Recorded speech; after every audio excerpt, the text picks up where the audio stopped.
All right, YouTube, this is Mr. Amin coming at you live at 8:17. I am hoping, let's see, I got to test the stream and see if I can hear myself. Oh, yeah, we working. Oh, that's good. Cosmic, will you say something? Yeah, sure. Hi there. Oh, yeah, we working. Oh, that's good. Cosmic, will you say something? Got to turn your volume up. Try it again, Cosmic. All right. Sounding any better? Gotta say things, random things. Yeah, much better. Okay. Oh, I gotta mute the YouTube stream where it's like echo, and it's like a 4-second delay. So, all right, YouTube, apologies for the clumsy start. This is Mr. Mean coming at you live this Wednesday night. This is a once a month show where I get a couple of my gaming buddies, and we talk about that game. And that game is any game. It's whatever game has influenced you in your gaming life and how it's affected you and what it means to you. And it could just be, it's the game you like to play when you're feeling depressed.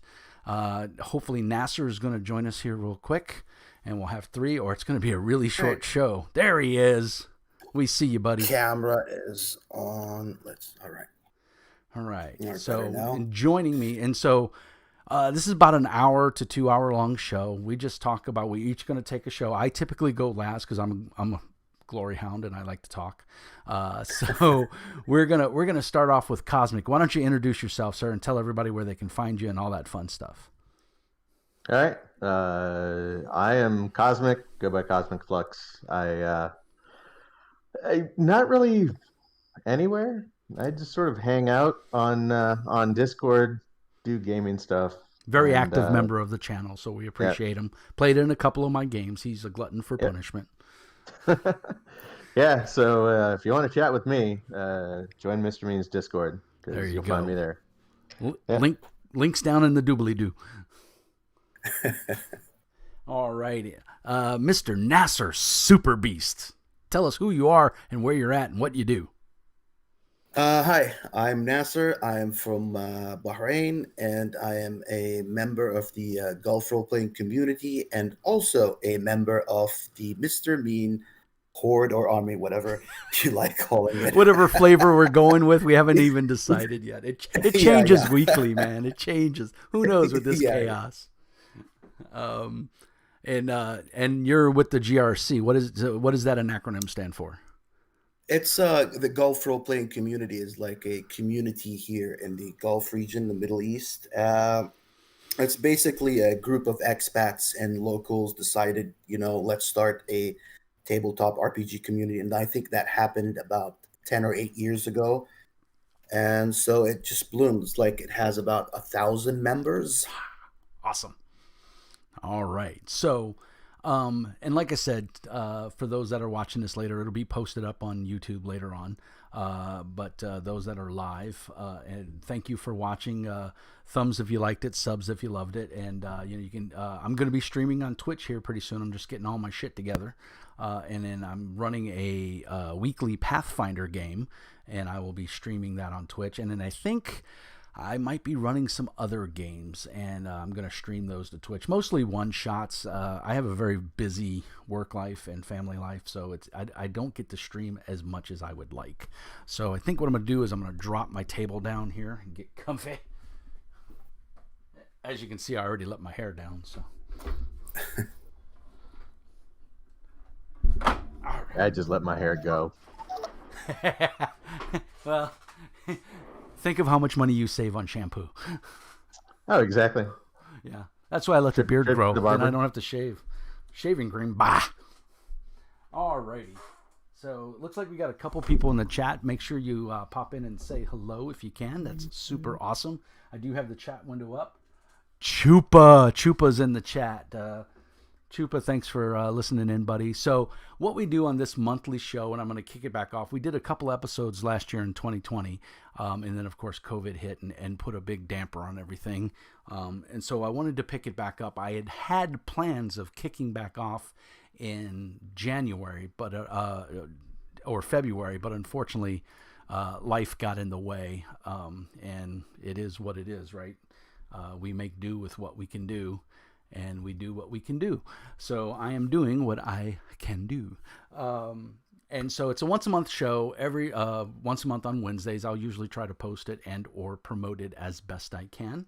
And I reach out. Usually, I give industry developers and designers first shot, and then if there's usually 1 or 2 slots left over, I'll put my Patreon subscribers in there, which is these fine folks.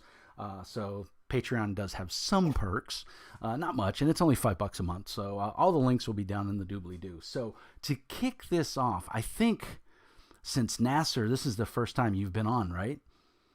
We're gonna pick on this show. Yeah. Yeah. We're gonna pick on you and let you go first. And so for those that don't know, the format is I ask each one of my guests to grab a game that has influenced them in some way, shape, or form, and we come on and we talk about it. And hopefully it might turn you, the viewer, on to a game that maybe you've never played or you didn't know anything about, or maybe want to know more, and just help grow the gaming community. So Nasser, what's that game for you?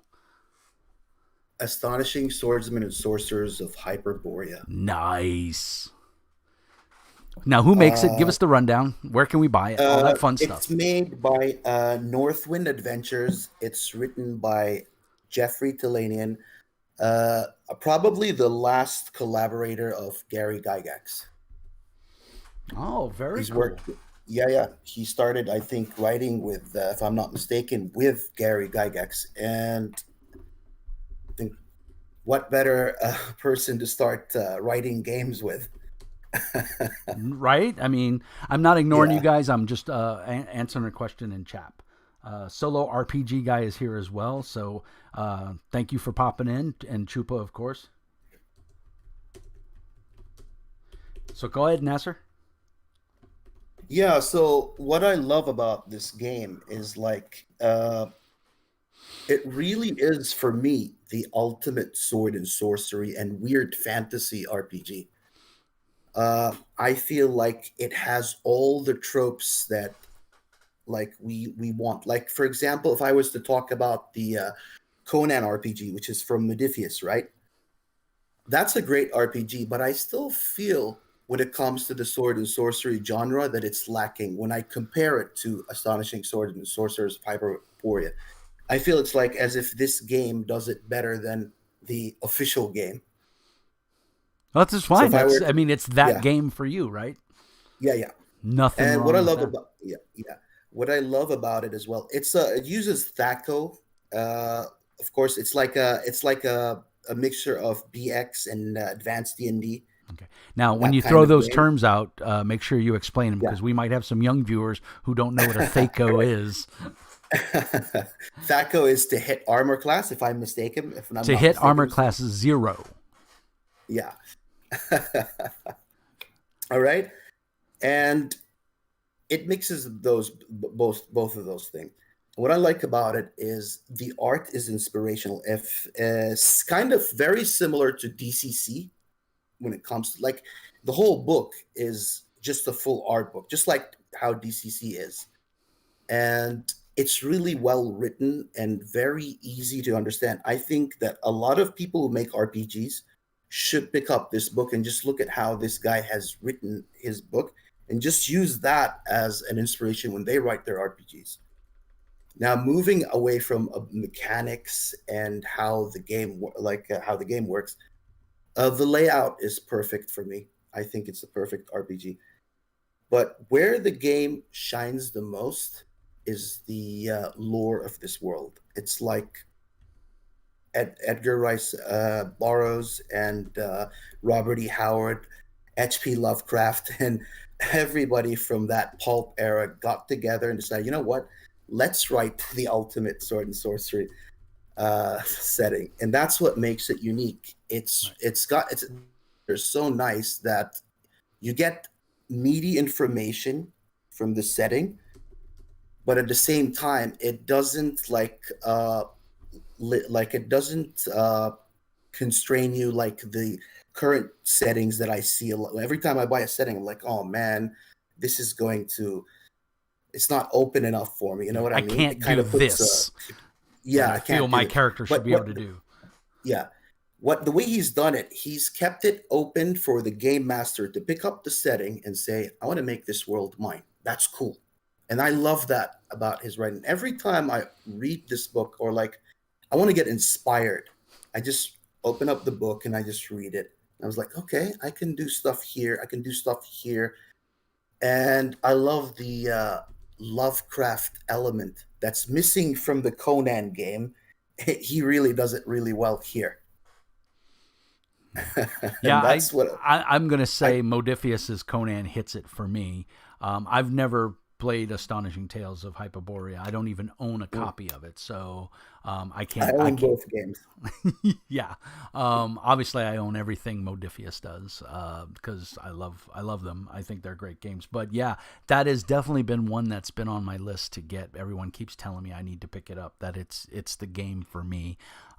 Because a lot of people, a lot of the Meanie Army Horde know that I'm a DCC fan. And so is there any chance you can hold up the book and maybe show us a picture or two? All right.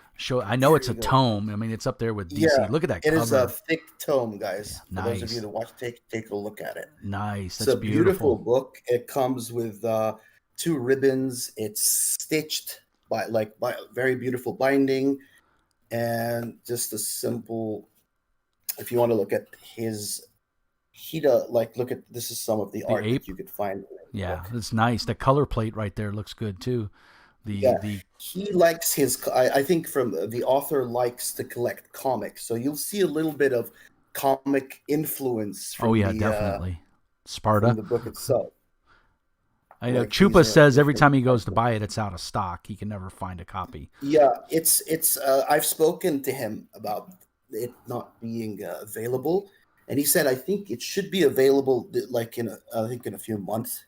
Should That's last So time they're I doing talked to him. another print run is basically what it meant. Yeah, because it got sold out. Right. Like especially this one. This is like the second edition of Astonishing Swordsman and Sorcerers, because the first one came in a box set, and then he updated the game, added some more stuff, and then you got this very beautiful big thick film It's tome. definitely The pretty. yeah, and the adventures that he does for the book, some of them get printed on T-shirts, like the covers get printed on T-shirts that you can buy them from the Northwind Adventures website. So if you go there, he does a lot of nice bundles where you can buy the core rule book and a few adventures, stuff for game master, stuff for players. I like how he does this stuff. Yeah. Make sure you send me a link to their website so we can put it in the I show will notes. do that, sir. Cosmic, have you played Astonishing Swordsman of Hyperborea? Are you familiar with it? No. So you're like me. You're a noob. Yeah, absolutely. One thing I did want to say, just in the whole, you compare it to the Conan game. You see that a lot with a bunch of different sort of games devoted to a property. Star Wars, Star Trek, what have you, where over the years you get to see different developers' takes on something. And I think everyone sort of finds their spot in there for the game that they like. Yeah. So yeah, it's pretty cool when you throw all the different ideas out there and see what feels most like it. Right, and not Don't get me everything is wrong. for everybody. I either. do love the Conan game from Modiphius. I really do like it. I feel it's like, because it's the most accurate one, because they got official Conan scholars for the Modiphius one. Right. But for me, I just felt, this is where I felt it lacking. It didn't lack within the mechanics. It didn't lack within the lore. I felt it was lacking because Robert E. Howard and H.P. Lovecraft were friends. So I thought they should have added more elements of cosmic horror and eldritch horror in there. That's the only thing I would say is a negative. Otherwise, those were really. Did great. you see the sorcery book for Conan? I've still not gotten one yet.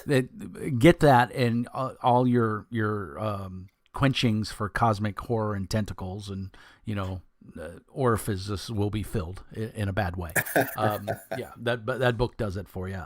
So yeah, they did realize that. And a little known fact of trivia: when they were playtesting Modiphius's Conan, they did it in the estate of Robert E. Howard. They got permission because it's a museum and it's a national landmark. And so they actually went to the estate of Robert E. Howard, and they sat at a table in the middle of the room where he ate dinner, and they actually demoed it. And it's pretty cool. And I think it was his nephew or one of his living heirs. And then, of course, Chris from Modiphius and the writers and everything. So, yeah, little known trivia fact. And if you go on YouTube, you can find it. I'll see if I can find it and add it to the show notes. Because, yeah, obviously, Astonishing Swordsman of Hyperborea owes a lot to, Robert E. Howard and the Cthulhu. Lovecraft, Rice Burroughs, and all those a lot guys. Of pulp writers. Yeah. You can see the inspiration there. Like the cool thing about it is it's not only a sword and sorcery RPG. It's weird fantasy. Like you could enter like this cave and find this old spaceship there. Right. That's an element that I like there, and you can find laser weapons and stuff. Imagine a barbarian with a laser weapon. So stuff like that is in the game. That's what I love about it. Yeah, that's super cool.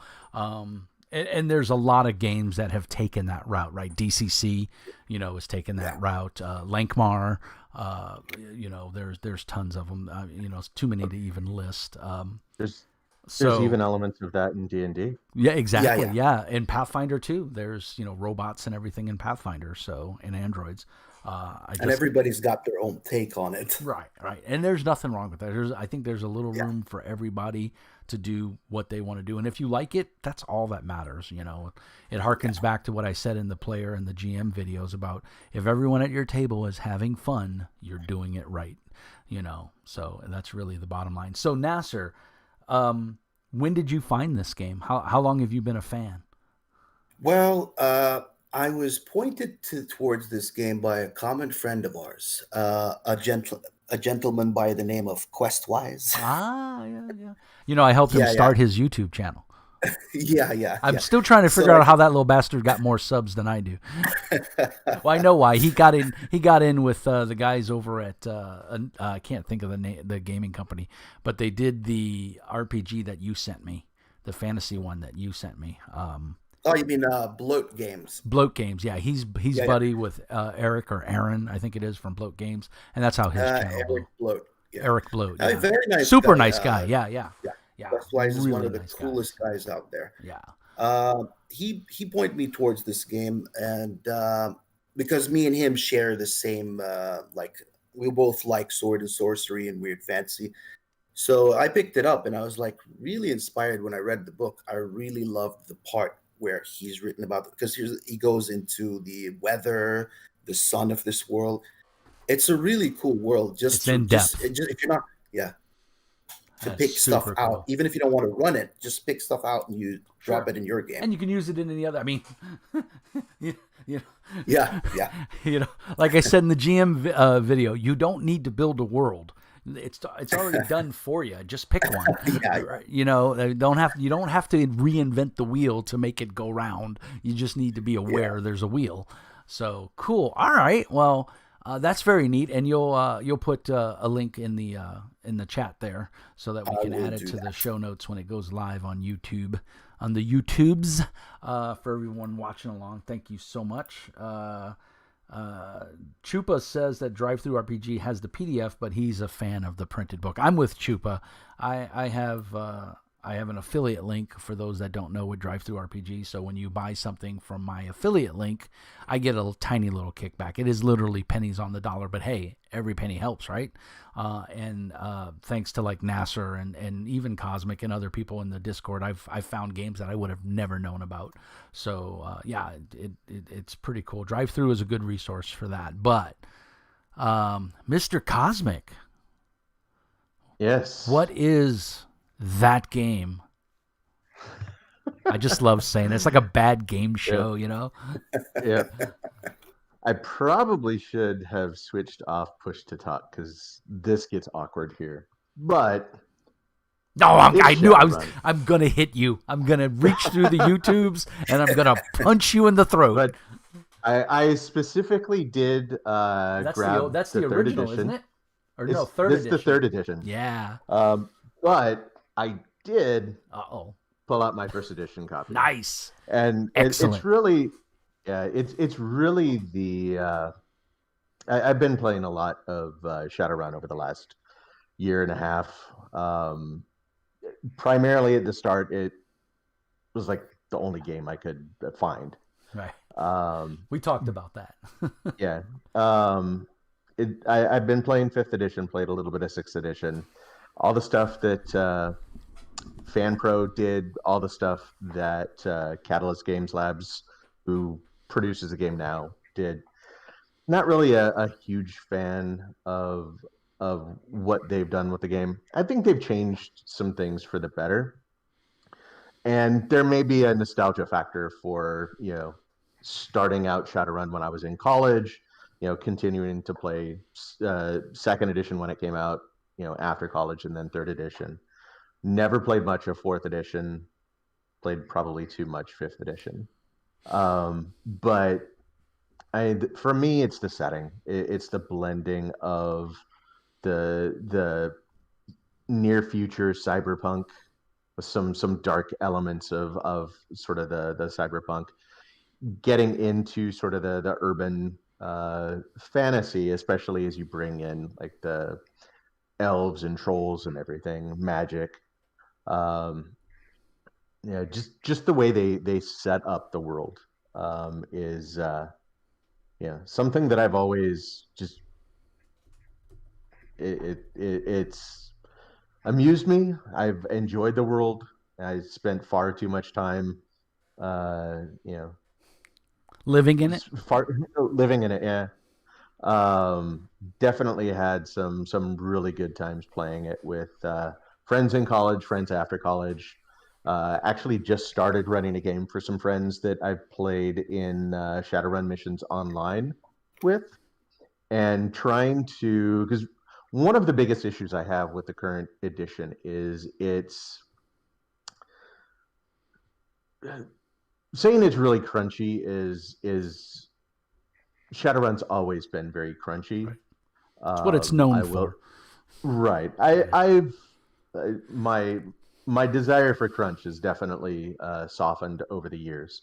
I would be more than happy taking a game like Fate or a system like Fate and trying to do Shadowrun with that. So one of the things that I'm trying to do with the game that I'm running is sort of inject some of that narrative and sticking to like a more focus on the story. I think another thing that I've been running into is wherever I've been playing in a living community and missions online, it's all a very convention style. You go in, you have a session, and you leave, and you never see what the life of the characters is in between the sessions. Yeah. And it ends up getting very focused on the mechanics and not so much the characters. So this week, Monday, we actually just had a downtime session where one of the guys said, I've spent like a couple jobs out with you guys. Looks like we're probably going to be doing more of this.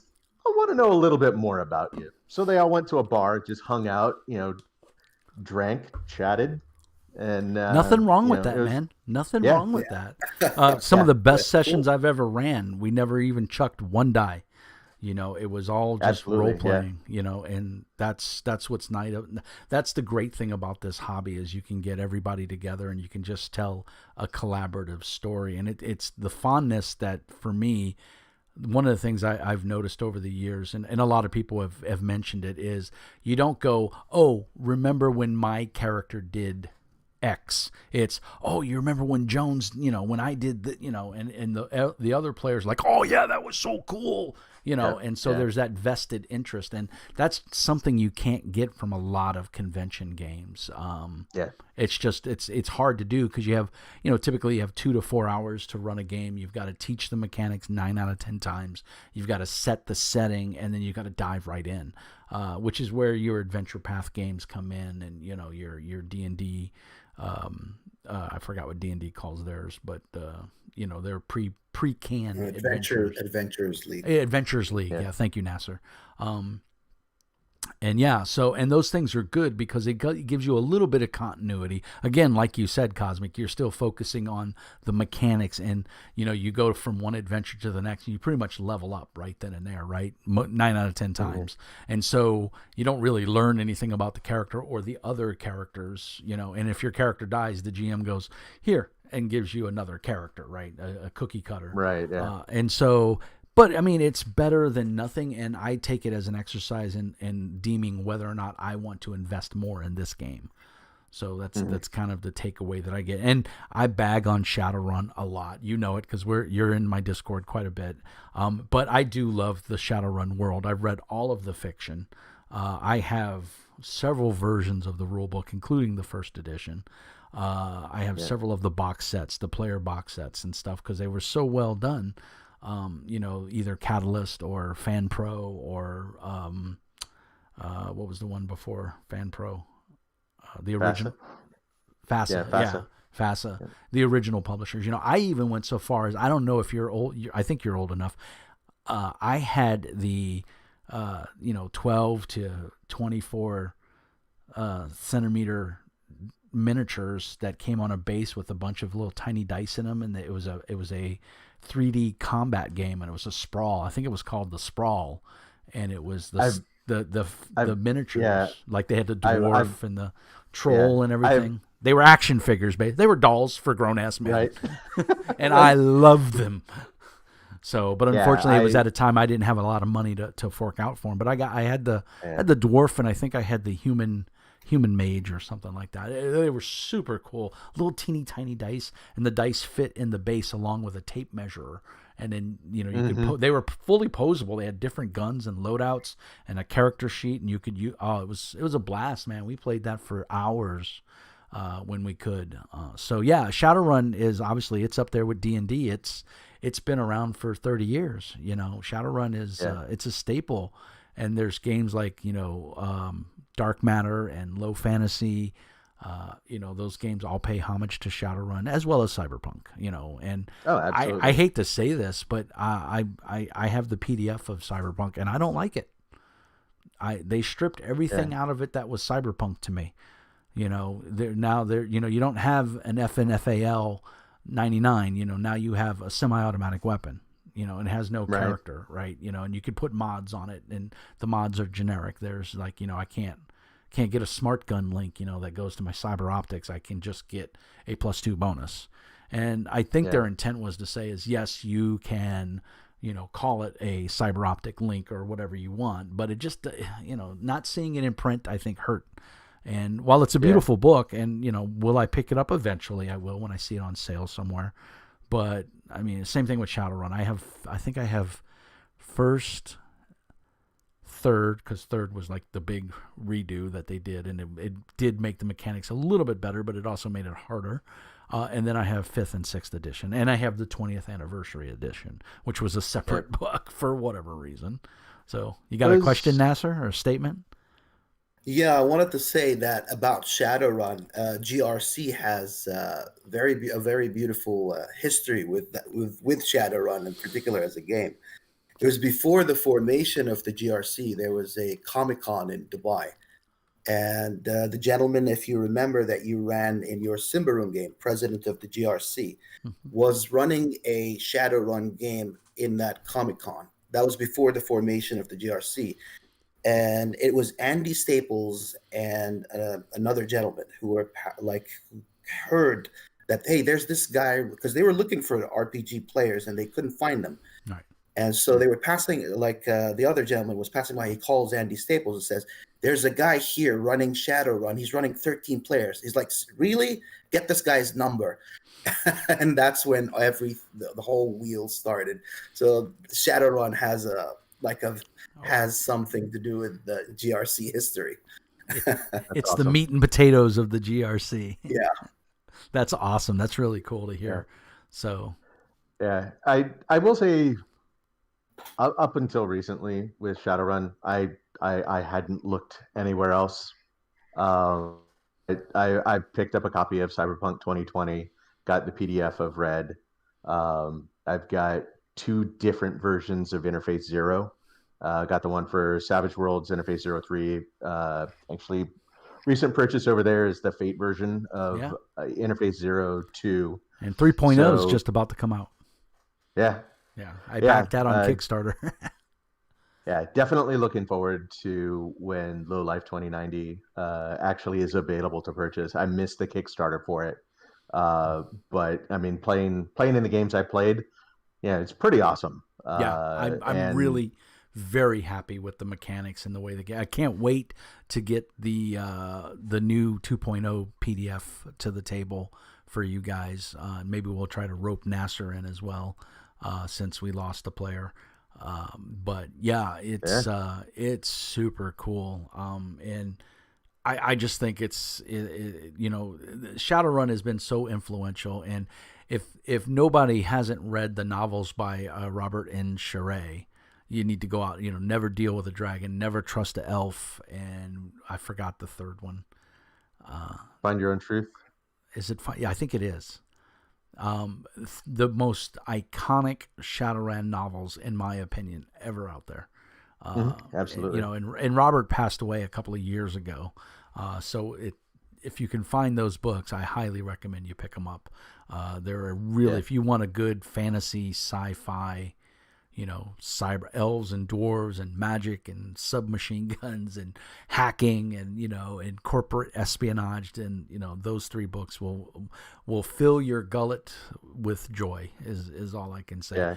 I mean, all of the Shadowrun novels. I mean, some of them all are of better them. than Yeah, others. yeah, I will. But, yeah, not just his. All of them are really good. Yeah. I've read all of them.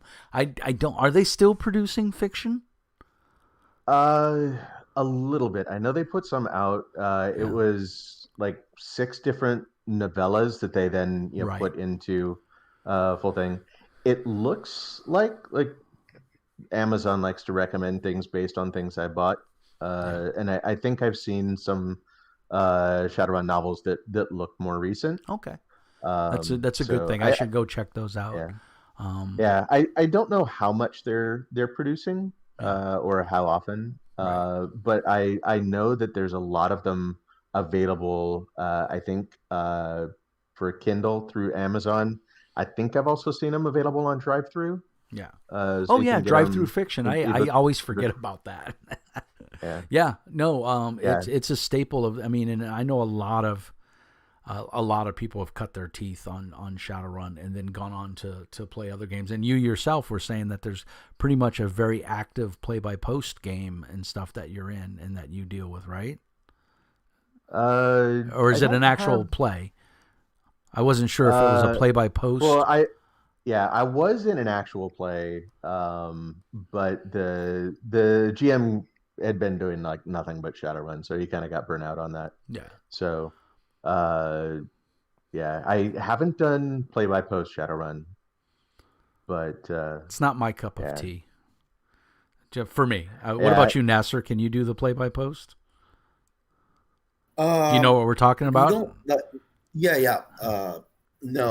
we don't do that. Yeah, like I've it's never not my done cup that. of tea. Never, I want to chuck it's not my real cup of tea. dice or at least virtual dice. And, what I have done though, we have a channel for like one of our local games here where we actually role play like. Oh sure, yeah. As if we're on Discord. We do it that way. If we're not. That's pretty close. That's kind of the same thing. Yeah. And Cosmic, how long have you been a fan of? I mean, was that your first game, or is it just the one you fell in love with that it hit all the right notes? It hit all the right notes. It was something different. It was different when it came out, boy. Yeah, when I started out playing D&D, I seem to remember it in a red box. I have no idea what color box it actually was. Probably was red or white. There was a blue box. But that was a reprint, it might have been blue. I mean, I was 11 years old at the time, so I don't remember anymore. Ago. Yeah, it was. I was in the Boy Scouts. We were going on a camping trip, and friends of mine who had been playing said, "Yeah." I said, "What's this?" And you were hooked. So, yep. Yeah. Isn't it? So yeah, I had played D&D, AD&D, played Top Secret, Star Frontiers. But I think I think Shadowrun was really like the first non TSR game that I was introduced to. Um, and actually, that may have come before Champions. Champions and Shadowrun were like the big two. Right. Like in my first couple of years of college, which was Breaking really out your really cool. calculator to make Champions characters. Yeah. Yeah, I was never a fan of Champions. My good friend Brian, Brian I on the Discord, him and I go back 20 plus, almost 30 years. He was a huge Champions fan. Him and his little brother would just belt out Champions characters, and I was like, no, no, it's not my thing. But I love Supers. I have almost every Supers game ever made, so it's just. Yeah, it's my jam.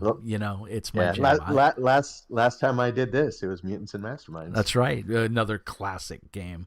So, well, that's awesome, man. I love Shadowrun as much as I love to pick on it. I do love, what it's done for the community, and it's another rock solid, pillar in the role playing game community because it's been around, almost 30 years. They just a couple of years ago they had their 20th anniversary edition that they put out.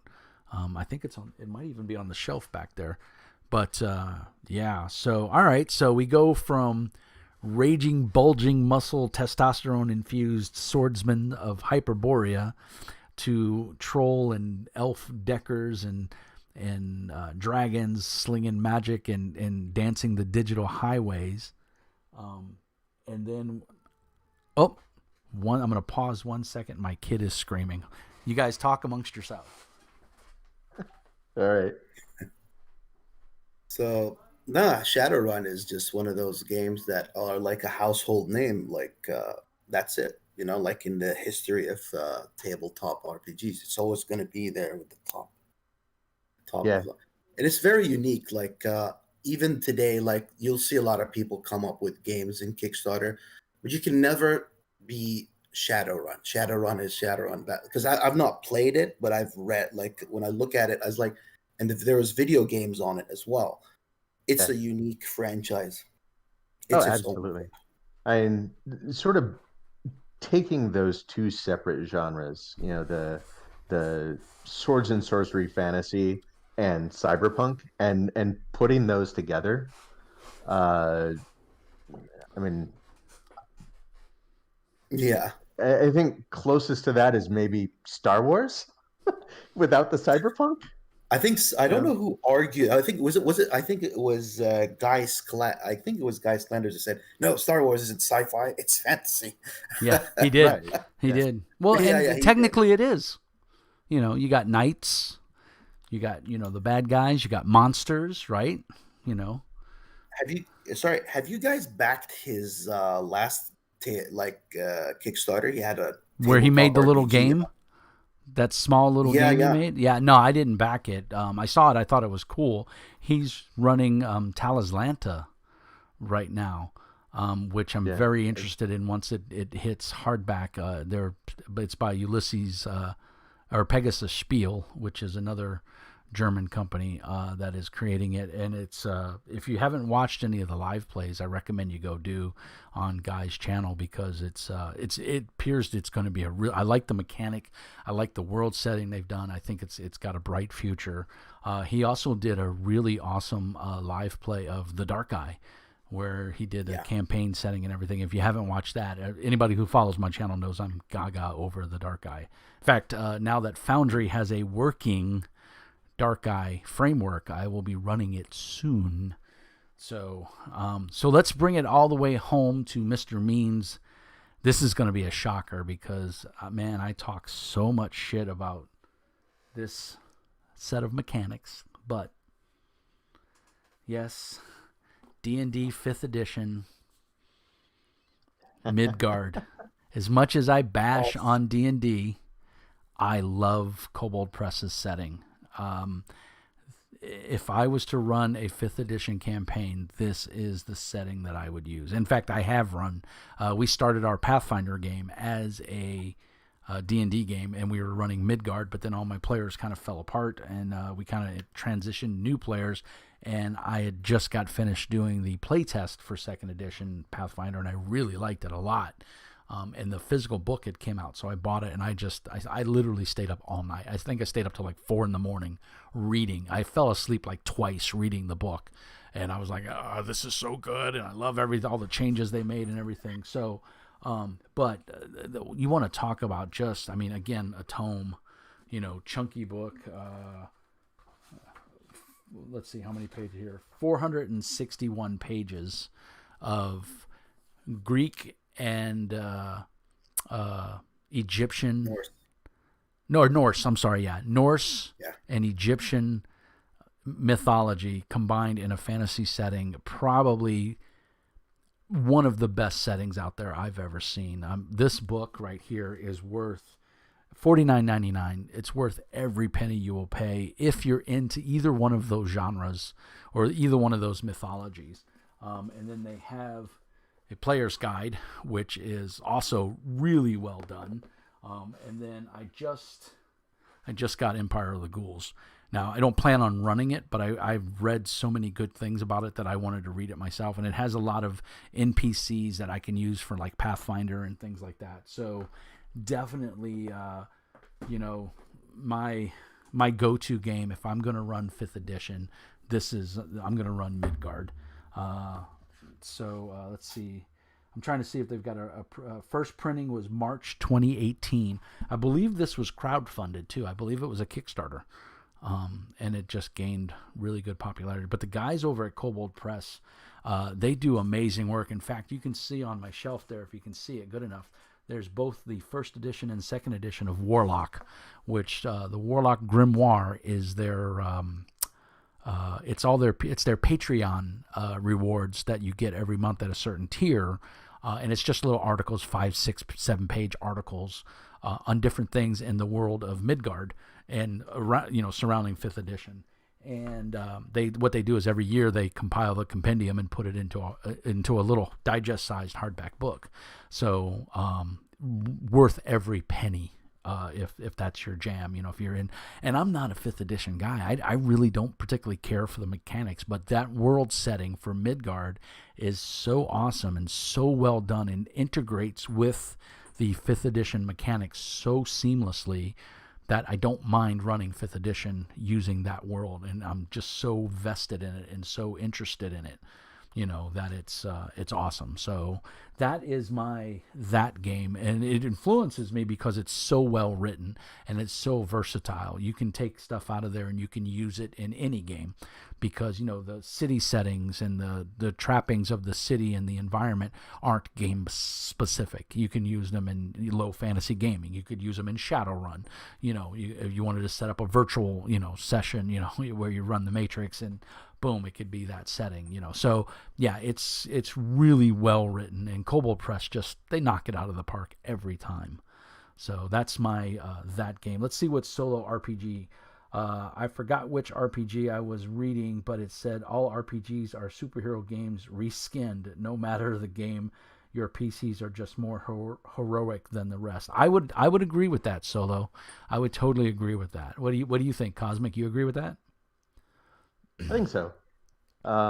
Especially if you sort of take superhero as someone who's superhuman more than human, not necessarily good guy, because there are some characters who not necessarily good guys, but yeah, it's like Jane from Firefly.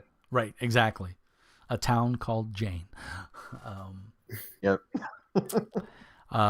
Nasser, you agree with that statement? Can you read it again? That's every role-playing game is basically just a superhero game. You're just more powerful than everybody else. I agree with it to a certain Reskinned. extent. Yeah. I agree with it to a certain extent. Right.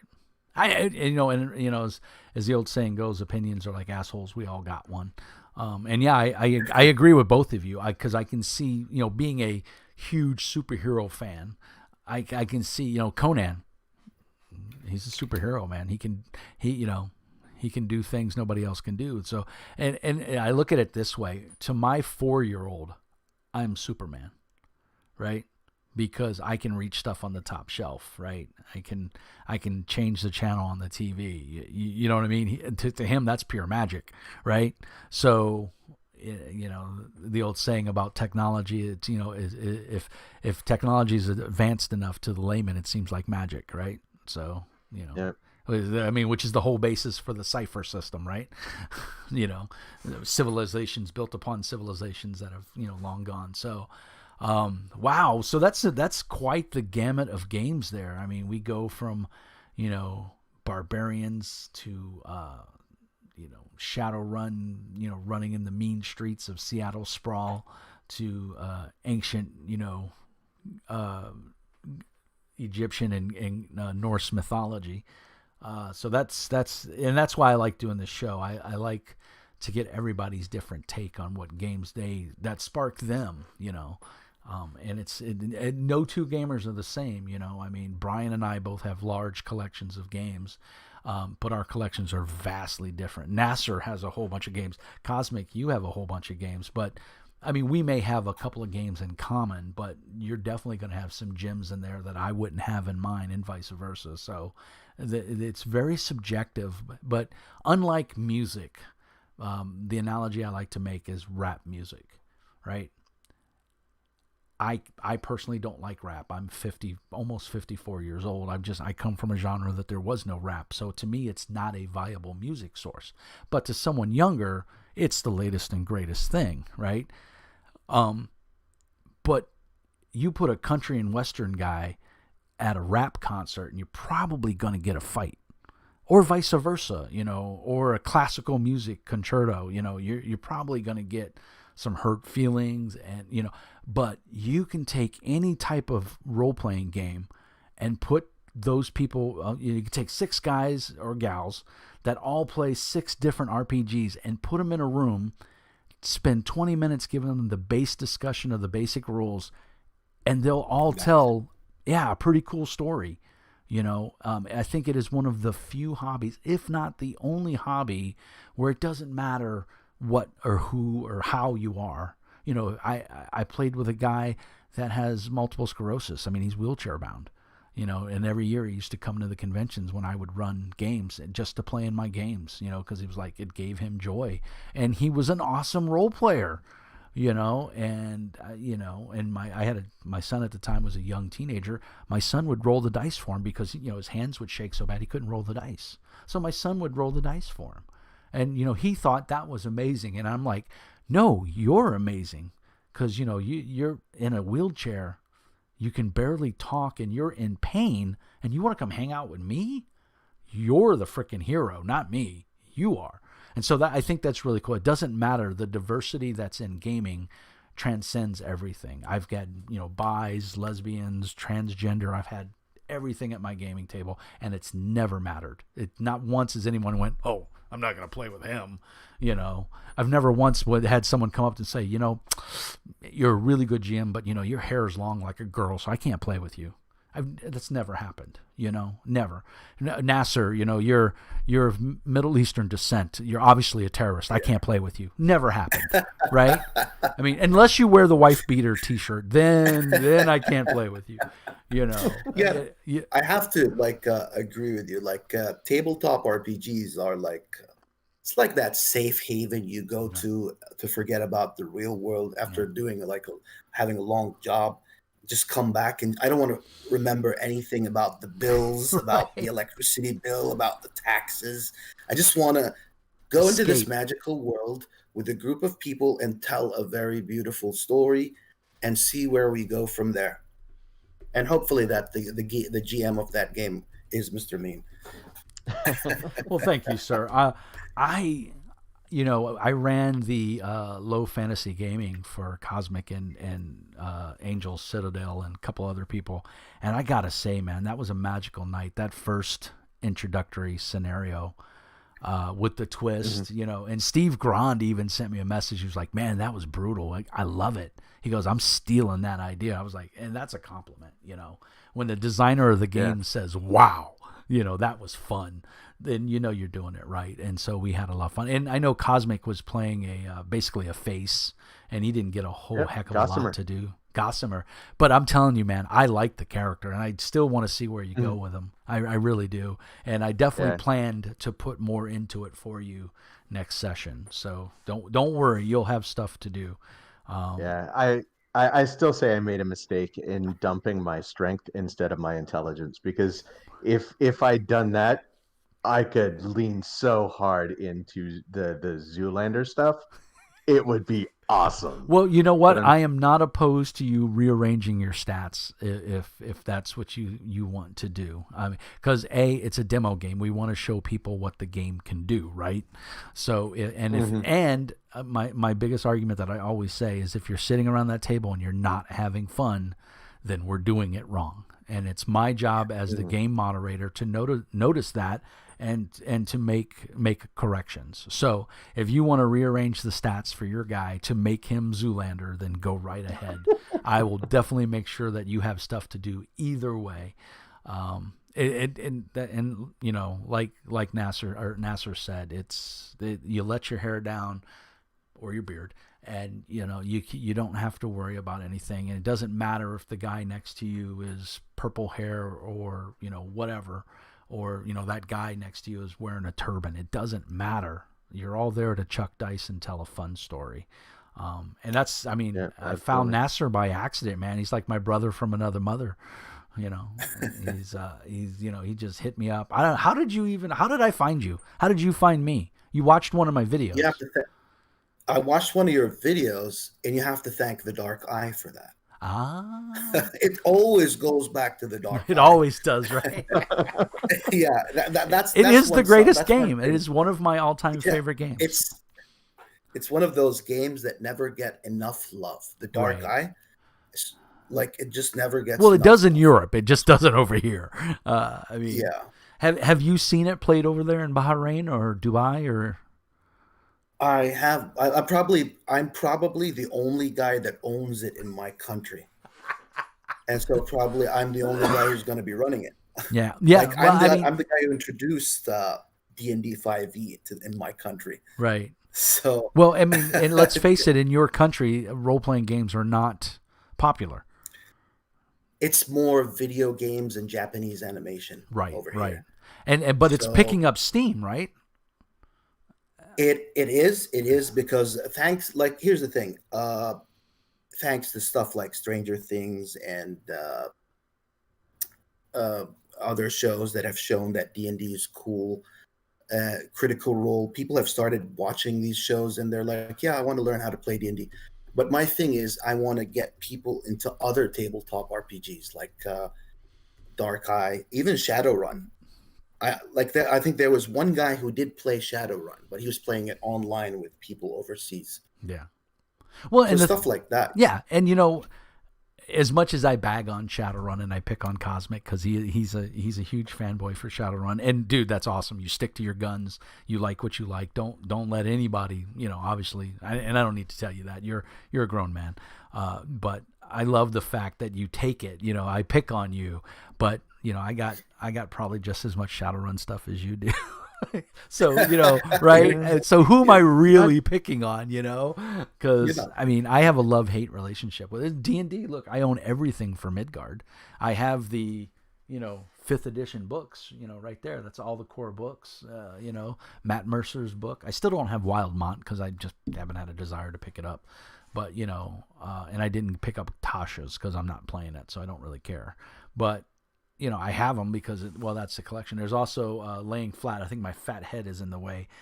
There's 4th edition up there too, in the sleeve.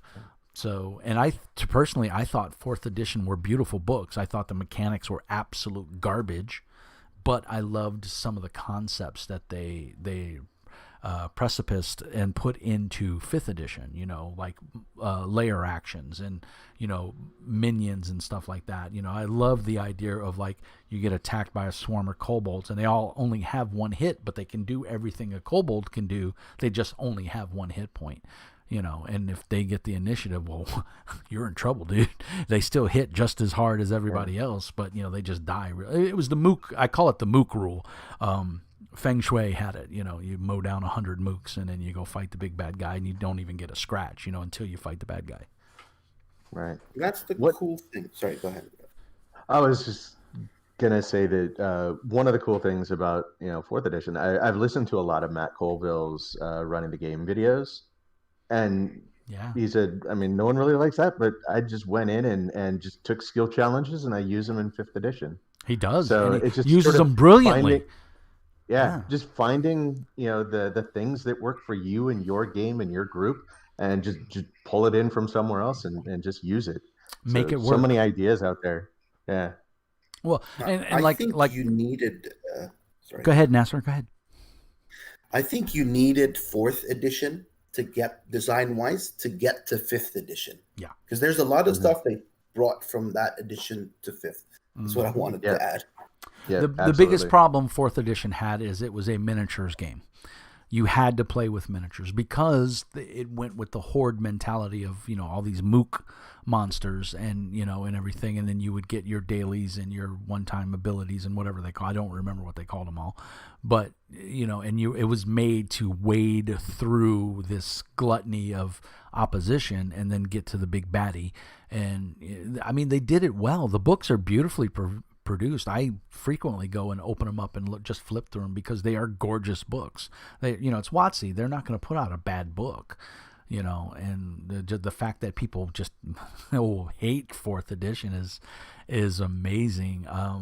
What's his name that does the RPG Geek? Kurt Weigel. If you ever watch his thing, go back in his archives, as he likes to say, go way back in the archive and look at his fourth edition review. Oh my God, does he tear it a new asshole? He is not kind. I mean, I've never heard him use any profanity on his channel, and I think that is the one time he used profanity. And he's sitting outside at a table, and he's like, "What the is this?" And this is not D&D, and he just rips it. And for a long time I agreed with him until I started really reading it and saying, oh wait, layer actions, that's awesome. Oh, mooks, oh, that's awesome. So it like you said, Nasser, I think you hit it right on the head. It had, that was the natural evolution. You can't be the frog until you're a tadpole, right? And that was the tadpole, and now fifth edition is and they're talking now sixth edition. There's rumors floating around about the new edition of D&D. Want to add a point on that. I think what they recently released, the profits that Hasbro had gotten right from D&D, and you'd be very surprised that Wizards of the Coast made more money for Hasbro than the entire toy line. Yep. Yeah. I saw that. So, in fact, Wizards got a promotion. They're now the number one product line for Hasbro. They've been bumped up. I thought that was a really cool. I read that article that their gross profit is more based on WotC sales. Now, let's be honest. That has a lot to do with guys like Matt Mercer and Matt Colville. Yeah. And those guys, Monty Cook. Yeah. Those guys, selling tons of D&D product and of course, live streaming channels like mine, that promote gaming. It's one of my kind of claim to fame for me is, I'm the guy that produces content about games that most people haven't heard of. They're like, what the hell is, Valiant, or what's Big Eye Small Mouth, or, what's, Dishonored. The people don't know of these games, so it's nice to be that guy, and so I've got 2 copies of Big Eye Small Mouth down there. Yeah, I have the second and third editions. I have the third edition. The fourth edition is out now. I've heard that. Yeah. It went to Kickstarter, and I think, if I remember correctly, it barely got funded because. The rumor is, and I don't want to spread rumor, but I will say it's strictly rumor, is that he hosed a lot of people in the industry and kind of just disappeared. And then he came back, 10 years later to make this new edition. Yeah. And like a lot of artists didn't get paid and stuff like that. that's Whether what I that's true or remember not, I do not know. But I've always loved Big Eyes Small Mouth. I thought it was a fantastic game. It was fun. You could do anything with it. It was the Savage Worlds then as to what Savage Worlds is now. And Savage Worlds is a great game. It's one of my all-time favorites, my go-to game if I need to run something and I don't know what I want to run. But then there's also Fantasy Age or Modern Age, right? Yep. Same thing. I mean, it's a generic system that I can do. When I run Fantasy Age at a convention, the first hour of my game is going to like Nasser, the player, and saying, okay, you're playing a dwarf. What do we know about dwarves? And let the player have that agency to say what the world, is about for that race or character or whatever it may be. And I've had so many people say they had so much fun because who doesn't like to have a say in things, right? I got to choose what deities the dwarves, in this world. And that hits players in the right spot, right? And it just makes everybody feel good. And then you bring that information home to them and they love it, and so it's always fun. So I forgot what part of the country you're in, Cosmic. I know are you in the East Coast? I'm in Philadelphia. Philly. So any word of conventions opening up there anytime soon? I haven't heard of any. I've basically been hiding in the house I'm renting here for like the last year. So I actually finally went out and realized my car's battery was completely dead yesterday. So friend helped me get it started. I was driving around the city for an hour last night. Just to charge the battery up? Yeah. Every year in Pennsylvania, you have to have an inspection. Right. Before I moved here, it was like you do like an emissions test and you're good to go. Right. But apparently here they want to check the whole car. My car passed, so now I can drive without worrying that someone's going to see my expired tags and say, "Pull over, we need to have a chat." Yeah, it's funny because I just got the notice from my medical provider that I'm on the list to get my COVID shot because A, my age, and B, the industry I'm in. I'm in IT and I'm critical support for my company. So, and I'm in the energy industry. So, I qualify basically to go get the shot, and I'm going to get it. So, and I just hope that everybody does, and we kill this thing. Let's see what some people are. Solo says that he found a few RPGs because he heard of them on the Mr. Mean show. Survived This being one of them. So you can actually, Solo, you can thank Nasser for that because he sent it to me, and I gotta say I enjoyed it. And then Chupa says he doesn't like the fact that they can release $50 super modules every other month, but whatever happened to the 20 or 30 page softcover modules that offer more overall content for less money? It's called greed, Chupa. And, with the good comes the bad, right? And we have these young people that, when I don't know how old you are, Chupa, I'm assuming you're close to my age. But I know Nasser's close to my age, and I think Cosmic's not too far behind me. When we were 12 to 15 years old, $20 was like a huge amount of money, and so like for me, my mom worked 2 jobs. My dad was out of the picture, and we had five kids. I had 4 younger brothers. So I didn't get $20, that wasn't an option. And nowadays kids, the economy has changed in such a way that how do I put it? 30 years ago, what was discretionary income was literally pennies on the dollar. Whereas now, parents are dropping $600 for an Xbox for their kid. They may not be able to pay their mortgage or their rent, but they're buying. It's just mismanagement of money, and it's just where people are at nowadays. And, nobody wants to deal with a screaming kid, so they set them in front of the Xbox or the PlayStation, and, it's peace and quiet for mommy and daddy. So I think it's, Chupa's like, I'm 52. Right on, Chupa. I knew you were up there, buddy.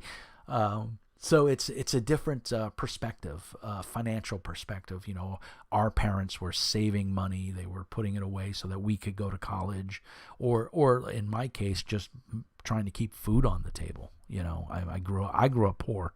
I'm not ashamed to admit it because I think it made me a better person, and I treasure, you know, all my toys that I have, and I work very hard to afford those toys. And so when my boss says, "Hey, I need you to work an extra hour," I'm like, "Okay."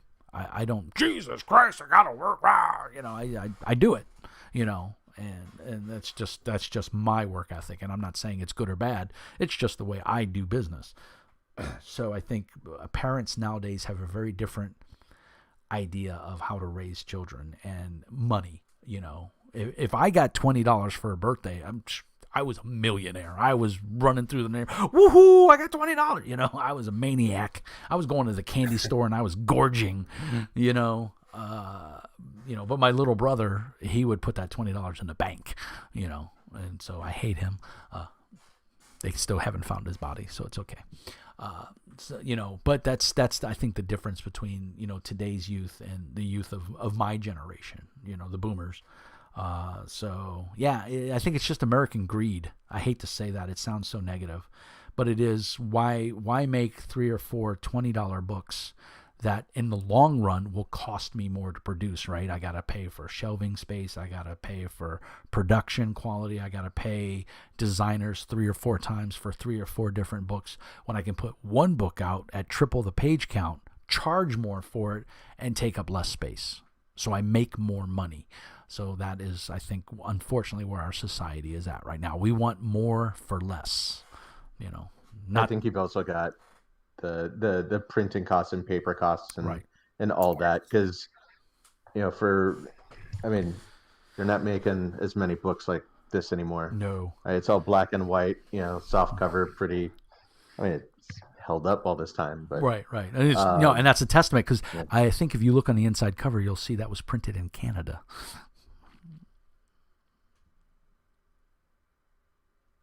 I'd be amazed if it wasn't.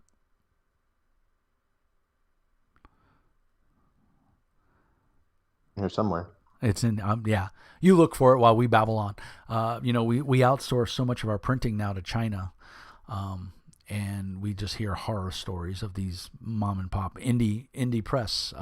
It's Never Dark Enough. The guys who made Shattered RPG, which is another one of my all-time favorite, most beautiful RPG books ever made. Their printer hosed them. Bleeds, bad printing production, you know, poorly packaged. So when the books came from China and they got here, they were basically unsellable. You know, people paid, you know, $60, $70 for a Kickstarter book and they got garbage. And so, you know, the guys at Indie had to fork out and come up with money out of their own pocket to do another print run and find a better print solution because they couldn't sell those books. So they ate the cost of that 20,000 copies or whatever it was.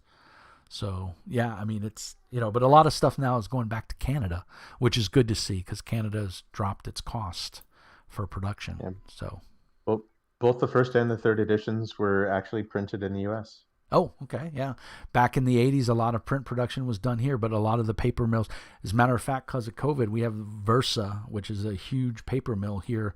They employ over 200 people right here in Duluth, right down the street, shut down. So they do cardboard, like boxes and things like that, but they're one of the largest production manufacturers in North America for paper goods, and they're shut down because China kills them. So I think Castles and Crusades, they print their books, I think, in the USA as well. Yeah. So, well, my little guy is screaming and he's just having a rough night. So I want to, first of all, say thank you to Cosmic Flux for spending some time with us. Thank you for sharing Shadowrun with us. Nasser, thanks for sharing that Hyperborea tome that can stop a bullet.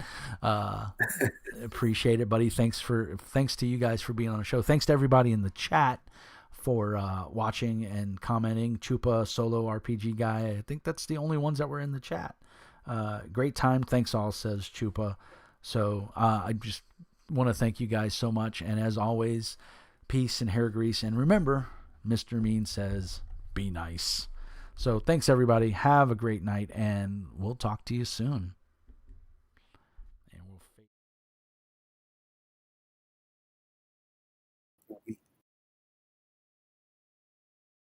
Are we offline?